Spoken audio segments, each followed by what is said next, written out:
안녕하세요. 시니어 라이프입니다. 오늘은 정말 중요한 소식을 전해드려야 할 것 같아요. 혹시 카카오톡 사용하고 계시죠? 자녀분들과 연락하고 친구분들과 안부 인사도 하고 정말 없어서는 안 될 필수품이잖아요. 그런데 충격적인 소식이 들어왔습니다. 우리가 15년 동안 사용해온 카카오톡이 완전히 바뀐다고 해요. 9월부터 말이에요. 지금까지 알던 카톡은 사라질지도 모릅니다. 더 이상 예전처럼 간단하게 쓸 수 없게 될 수도 있어요. 왜냐하면 카톡이 젊은 사람들이 쓰는 인스타그램처럼 바뀌거든요. 내가 원하지 않아도 내 사진이 다른 사람들에게 보여지고 보고 싶지 않은 사람들의 일상까지 봐야 하고 그동안 없던 광고들이 자꾸 나타나게 됩니다. 아이고, 그럼 우리 같은 사람들은 어떻게 해야 하나? 걱정되시죠? 당연히 걱정되실 거예요. 하지만 걱정하지 마세요. 오늘 제가 자세하게 쉽게 설명해 드릴게요. 왜 이런 일이 일어나는지, 어떻게 바뀌는지, 그리고 우리는 어떻게 대비해야 하는지 27분 동안 차근차근 알려드릴 테니까 끝까지 들어보시기 바랍니다. 먼저 카카오톡이 우리 생활에 얼마나 중요한지부터 말씀드릴게요. 특히 우리 중장년, 시니어분들에게는 정말 소중한 도구잖아요. 멀리 사는 자녀들과 연락할 때 카톡만큼 편한 게 없어요. 전화보다 부담스럽지 않고 문자보다 저렴하고 사진도 보내고 음성 메시지도 보내고 엄마, 오늘 뭐 하세요? 아들아, 엄마는 잘 있다. 너는 밥은 먹었니? 이런 소소한 대화들이 얼마나 따뜻한지 모르겠어요. 친구분들과도 마찬가지예요. 동창회 모임 공지도 하고 건강정보도 공유하고 오늘 병원 갔다 왔어. 혈압약 바꿨다더라. 어머, 나도 그 약 먹어봤는데 좋더라. 이런 유용한 정보들을 나눌 수 있는 창구였어요. 그리고 무엇보다 사용법이 간단했어요. 복잡한 설정 없이도 전화번호만 있으면 누구나 쉽게 메시지를 주고받을 수 있었잖아요. 참 편리하구나. 이런 게 있으니까 세상이 좋아졌네. 이렇게 생각하셨을 거예요. 그런데 이제 이 모든 게 바뀔 수 있다는 거예요. 그럼 도대체 카카오에서는 왜 이런 변화를 시도하는 걸까요? 사실 카카오에게는 심각한 문제가 생겼어요. 젊은 사람들이 카톡을 점점 덜 쓰기 시작한 거예요. 구체적인 숫자를 보여드릴게요. 2021년에는 한 사람당 월 평균 카톡 사용 시간이 822분이었어요. 하루로 치면 대략 27분 정도 썼다는 거죠. 그런데 작년에는 731분으로 떨어졌습니다. 약 90분, 1시간 30분이나 줄어든 거예요. 왜 이런 일이 일어났을까요? 젊은 사람들이 카톡 대신 유튜브, 인스타그램, 틱톡 같은 걸 더 많이 보기 시작한 거예요. 메시지 주고받는 것보다 재미있는 영상 보는 게 더 좋아. 이렇게 생각하는 사람들이 늘어난 거죠. 카카오 입장에서는 이게 큰 위기예요. 사람들이 카톡을 덜 쓰면 수익이 줄어들거든요. 그래서 카카오에서 결정을 내린 거예요. 카톡도 젊은 사람들이 좋아하는 스타일로 바꿔야겠다. 하지만 이게 과연 옳은 결정일까요? 우리 중장년 시니어 분들은 복잡한 걸 원하지 않잖아요. 간단하고 편리한 게 최고인데 왜 굳이 어렵게 만들려고 하는 걸까요? 자, 그럼 카톡이 도대체 어떻게 바뀌는지 자세히 설명해 드릴게요. 지금까지는 카톡을 열면 어떤 화면이 나왔나요? 친구 목록이 쭉 나열되어 있었죠? 김철수, 박영희, 이순자. 이런 식으로요. 그래서 누구와 대화하고 싶으면 그 이름을 눌러서 들어가면 됐어요. 참 간단했죠? 하지만 9월부터는 완전히 달라집니다. 카톡을 열면 친구 목록 대신에 사진과 동영상이 먼저 나와요. 마치 젊은 사람들이 쓰는 인스타그램처럼 말이에요. 예를 들어볼게요. 카톡을 열면 김철수가 오늘 등산 갔다 온 사진, 박영희가 손자와 놀이공원 간 동영상, 이순자가 새로 산 옷을 입고 찍은 사진, 이런 것들이 쭉 화면에 나타나는 거예요. 그리고 여러분도 사진이나 동영상을 올려야 해요. 오늘 시장에서 장 본 거 사진 올려볼까? 손자가 와서 같이 찍은 사진 올려볼까? 이런 식으로 말이에요. 그럼 여러분의 모든 카톡 친구들이 그 사진을 볼 수 있게 돼요. 가족들도 보고 친구들도 보고 심지어 잘 모르는 사람들도 볼 수 있어요. 어떠세요? 좀 부담스럽지 않으신가요? 지금까지는 내가 보내고 싶은 사람에게만 사진을 보낼 수 있었는데, 이제는 모든 사람이 다 볼 수 있게 된다는 거예요. 이게 얼마나 위험한 상황인지 구체적으로 설명해 드릴게요. 여러분의 카톡 친구 목록을 한번 생각해 보세요. 가족들, 자녀, 며느리, 사위, 손자, 손녀들, 친구들, 동창, 이웃, 동네 지인들, 그리고 각종 업체들, 병원, 미용실, 수리업체, 배달업체. 정말 다양한 사람들이 섞여 있죠? 지금까지는 이 사람들과 필요한 메시지만 주고받았어요. 병원 예약 좀 해주세요. 미용실 언제 갈 수 있나요? 이런 업무적인 대화만 했죠. 하지만 이제 내 일상 사진이 이 모든 사람들에게 보여질 수 있다는 거예요. 예를 들어볼게요. 일요일에 가족들과 맛있는 식당에 가서 즐거운 시간을 보내고 사진을 찍었다고 해보세요. 그 사진을 카톡에 올렸는데 병원 직원도 보고 미용실 사장님도 보고 택배 아저씨도 보게 된다면 좀 이상하지 않나요? 저분이 우리 병원 환자분인데 이런데 다니시는구나. 아, 저 할머니가 우리 단골인데 가족들이 저렇게 생겼구나.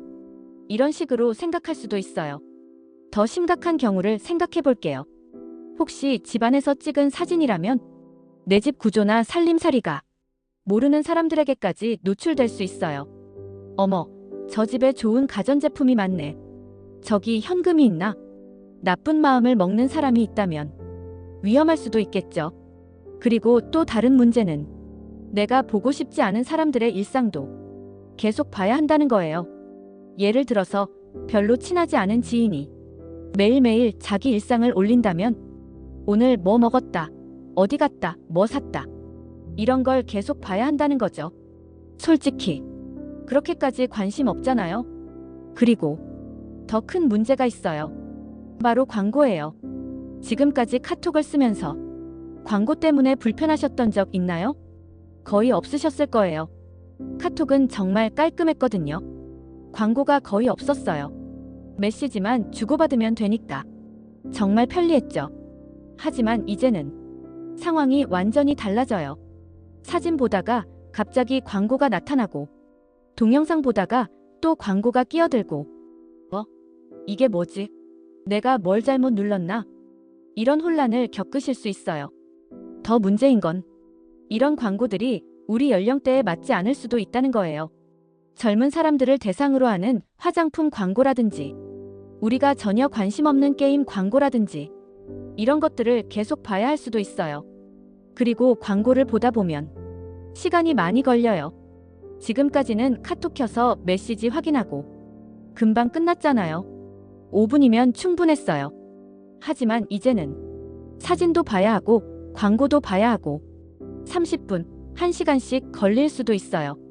어머, 카톡 하나 보는데 이렇게 시간이 오래 걸리네. 이런 생각이 드실 거예요. 특히 우리 중장년, 시니어 분들은 눈이 좋지 않으신 경우가 많잖아요. 작은 글씨 보기도 어려운데 복잡한 화면에 광고까지 섞여 있으면 정말 피곤하고 스트레스 받을 수 있어요. 이런 변화가 특히 우리 중장년, 시니어 분들에게 더 어려울 수 있는 이유들을 말씀드릴게요. 첫 번째, 새로운 기능 적응의 어려움이에요. 젊은 사람들은 인스타그램, 페이스북 같은 걸 이미 써봤기 때문에 카톡이 그런 식으로 바뀌어도 금방 적응할 수 있어요. 하지만 우리는 그런 복잡한 앱들을 잘 안 써봤잖아요. 사진은 어떻게 올리지? 이 설정은 어디서 바꾸지? 광고는 어떻게 없애지? 이런 것들이 다 어려울 수 있어요. 두 번째, 실수할 가능성이 높아져요. 지금까지는 메시지만 보내면 됐으니까 실수할 일이 별로 없었어요. 하지만 이제는 사진을 잘못 올리거나 설정을 잘못 만질 수 있어요. 내가 이 사진을 언제 올렸지? 어머, 이 사람들에게 왜 내 사진이 보이지? 이런 당황스러운 상황이 생길 수 있어요. 세 번째, 가족들과의 소통 방식도 바뀔 수 있어요. 지금까지는 자녀들과 개인적인 대화를 많이 했잖아요. 아들아, 요즘 어떻게 지내니? 딸아, 건강은 괜찮지? 이런 따뜻한 대화들을요. 하지만 이제는 모든 게 공개될 수 있어요. 내가 아들과 나눈 대화를 다른 사람들도 볼 수 있게 될지도 몰라요. 그러면 자연스럽게 대화가 줄어들 수 있겠죠. 이제 카톡으로 개인적인 얘기하기가 좀 그렇네. 이런 생각이 들 수 있어요. 그럼 우리는 어떻게 대비해야 할까요? 구체적이고 실용적인 방법들을 단계별로 알려드릴게요. 1단계 친구 목록 정리하기. 지금부터 카톡 친구 목록을 한번 정리해보세요. 정말 필요한 사람들만 남기고 업무적으로만 연락하는 사람들은 따로 관리하는 게 좋을 것 같아요. 예를 들어서 병원이나 미용실 같은 곳은 전화번호로만 연락하고 카톡 친구는 삭제하는 거예요. 그러면 내 사진이 그런 곳에 노출될 위험이 줄어들겠죠. 2단계 자녀들에게 도움 요청하기. 9월에 카톡이 바뀌면 새로운 설정들이 많이 생길 거예요. 혼자서 다 이해하기는 어려울 수 있으니까 자녀들에게 미리 말씀해두세요. 아들아, 카톡이 바뀐다는데 나중에 설정 좀 도와줄 수 있겠니? 딸아, 엄마가 실수로 이상한 거 올리면 바로 알려줘. 이런 식으로 미리 부탁해두시면 나중에 도움받기 쉬워요. 3단계 대체 방법 준비하기. 만약에 카톡이 너무 복잡해진다면 다른 방법들도 준비해두시는 게 좋을 것 같아요. 예를 들어서 가족들과는 일반 문자나 전화를 더 많이 쓰는 거예요. 아니면 다른 간단한 메신저 앱을 써보는 것도 좋겠어요. 4단계 천천히 적응하기. 무엇보다 너무 스트레스 받지 마세요. 변화는 항상 어색하고 불편해요. 처음에는 어려워도 시간이 지나면 조금씩 익숙해질 거예요. 젊은 사람들도 다 쓰는데 나도 할 수 있겠지. 이런 마음가짐으로 천천히 적응해보세요. 여러분, 오늘 긴 얘기 끝까지 들어주셔서 정말 감사해요. 카카오톡의 변화. 솔직히 걱정되시죠? 저도 걱정됩니다. 15년 동안 익숙하게 써온 카톡이 바뀐다는 게 쉽지 않은 일이에요. 하지만 너무 두려워하지는 마세요. 세상이 바뀌고 있고 우리도 그 변화에 맞춰서 조금씩 적응해 나가면 돼요. 중요한 건 우리의 소통 자체가 끊어지는 건 아니라는 거예요. 방법은 바뀔 수 있어도 가족과의 사랑, 친구와의 우정은 변하지 않으니까요. 그리고 만약에 카톡이 정말 어려워진다면 다른 방법들도 얼마든지 있어요. 전화도 있고 문자도 있고 직접 만나는 것도 있고 우리 세대가 젊은 세대보다 더 따뜻한 소통을 할 줄 아는 사람들이잖아요. 9월에 실제로 어떻게 바뀔지 그때 되면 더 자세한 사용법도 알려드릴게요. 그리고 혹시 이런 변화가 부담스러우시다면 다른 좋은 대안들도 함께 찾아보도록 해요. 오늘 영상이 도움이 되셨다면 구독과 좋아요 부탁드려요. 그리고 주변의 친구분들, 가족분들께도 이 소식을 전해주세요. 미리 알고 준비하는 게 나중에 당황하지 않는 가장 좋은 방법이니까요. 다음 영상에서는 카톡 대신 쓸 수 있는 간단한 메신저들에 대해 알려드릴게요. 우리 시니어분들에게 맞는 쉽고 편리한 것들로요. 오늘도 건강하시고 항상 행복하세요. 감사합니다.